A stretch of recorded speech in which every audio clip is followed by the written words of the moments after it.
maybe it's not being a technician. Maybe it is coming into being another part of our supply chain, right? I mean, the automotive sector as a whole is lots of opportunity that we get to talk to them about. And you can't just put all of the eggs in one basket as far as just vehicle repair. No. Like the industry, there's lots of different avenues, as you mentioned, that they can get into. Service writing, Yeah. ownership. Yep. Exactly. Like Shop the management. shop Exactly. management. Yep. Yep. There's lots of different avenues that there's money to be made in an industry. And I'll put this out there too. How many of you guys call your jobber because you know their counter guy or girl is fantastic? Like if you've ever had a really great counter person, oh man, like if they ever go, it's a loss. It's all about, it's honestly, I base my business on relationships. Yep. And I say that to CarQuest all the time. You know what? The reason that I buy from you is because of your people. Yeah.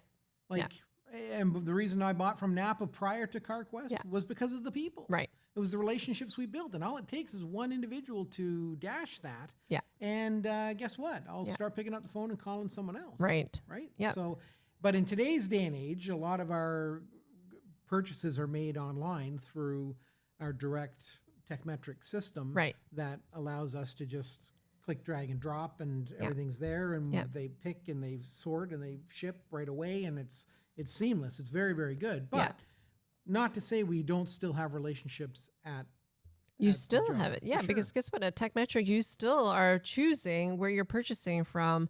A large part of the factor is, to your point, the relationship, right? Yeah. Well, you've given me optimism about the future.